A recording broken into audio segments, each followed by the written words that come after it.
confused all weekend. So today we are going to ask some assistance from my sweetheart, Voodoo, and see what happens. Yeah. I had a great weekend, but I'm experiencing some internal stuff, some internal turmoil, and I can't tell if it's good or bad. And I kind of want to know what's going on. You know, just some insight into life. You know, the thing.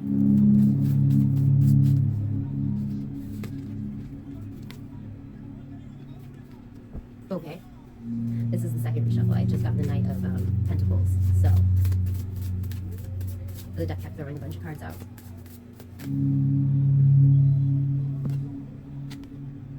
This one?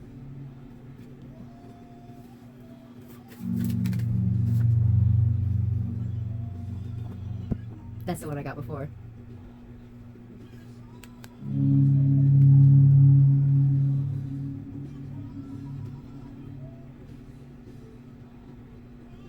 Okay, let's pull a conclusion card, Mama. I got that one already too. Hold on. First card was the Knave of Swords, Page of Swords. Upright, curious, witty, quick thinker, chatty, alert, energetic. Page of Swords is chatty, inquisitive, filled with nervous energy, as she fills from place to place. She's a quick thinker, great communicator. Her mind is fluid and adaptable. Her sharp sense of perception means she's always processing information. She is honest, though sometimes tactless.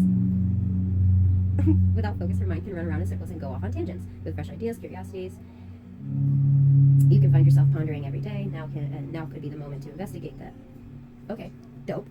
Next. Justice is one I get often because being on the spectrum, I have a pretty quick sense of injustice. So, but she's upright today. Fairness, objectivity, truth, honesty, cause and effect, accountability. I have been taking some crazy accountability, radical accountability, some people would say, in my own personal life. So, checks out. Checks out. Next we have Page of Pentacles. Upright, academic, practical, studious, disciplined, loyal, dependable. Page of Pentacles is an ambitious and practical, setting her sights on long-term goals that require a lot of work. Her dedication will see her through challenges that others may find tedious and impossible. Sometimes she is rather stubborn, and her studious nature means that she's easily teased, but she is also warm, harmonious, and a helpful individual who makes a great friend. The page does not just want to do something, she wants to do it well. Hold yourself to that level of excellence. I said goddamn. So I almost always get Six of Cups in reverse. Almost always. Like, it's underlined in the reverse. So I get upright. Nostalgia, happy memories, renewing friendships, recovery.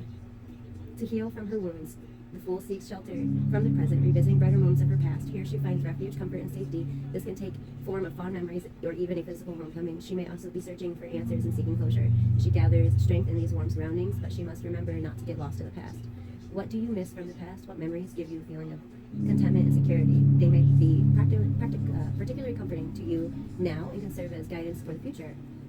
Reconnect with the past, identify the fondest memories and who or what figured strongly in them. Try to bring those elements into your present, whether it's through getting in touch with long lost friends or picking up a forgotten childhood hobby. I said goddamn. Give me a minute to process. So you remember this? Like how recently I've been talking about how I have slowly evolved out of the friend group that I was in over the last 5 years and have become an extension of myself that is unknown, right?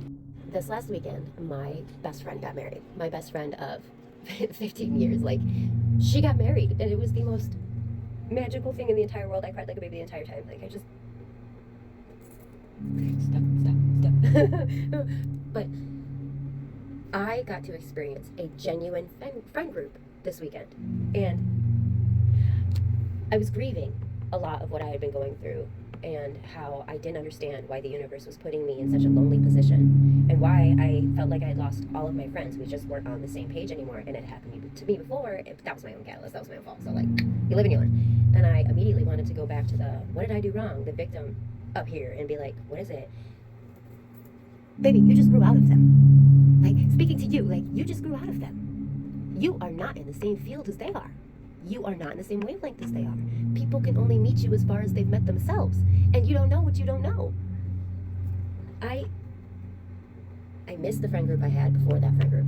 Does that make sense? And experiencing my best friend's friend group show so much love and authenticity to her was so heartwarming. You know what I mean? To see that much love around somebody who deserves it genuinely.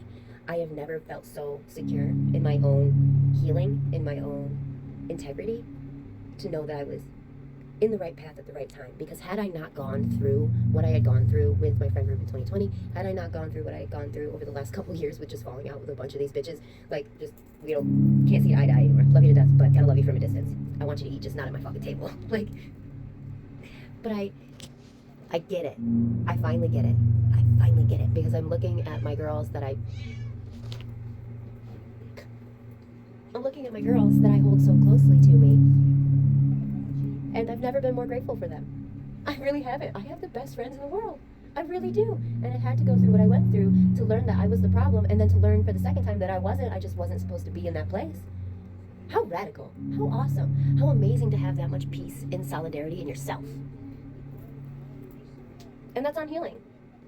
I love the girls that I met this weekend. I love that they are my best friends' best friends. Like, I think that's part of the healing, though.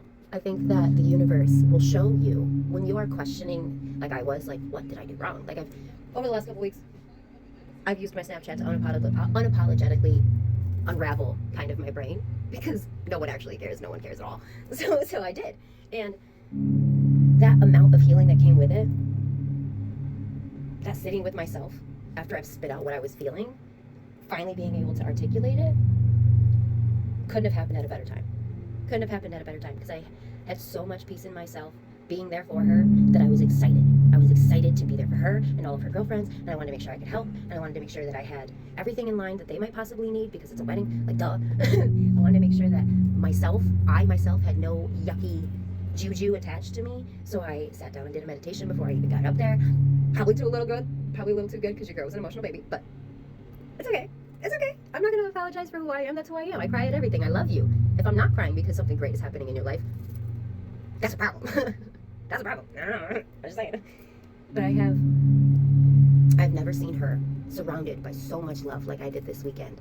And I was so blessed to be a part of that. So fucking blessed to be a part of that. And had I not done all that healing, had we not gone through what me and her had gone through and gotten over that weird shit in high school, I don't think I would have been there. I am so grateful. So grateful. So fucking grateful that the universe put me there. And I'm so grateful that I went through what I went through to get there. I wouldn't have been able to sit with myself in that much peace in a situation where I had nobody if I hadn't done that. If she hadn't been a part of my life, I don't know where I would be today. So for you, Jane, I love you.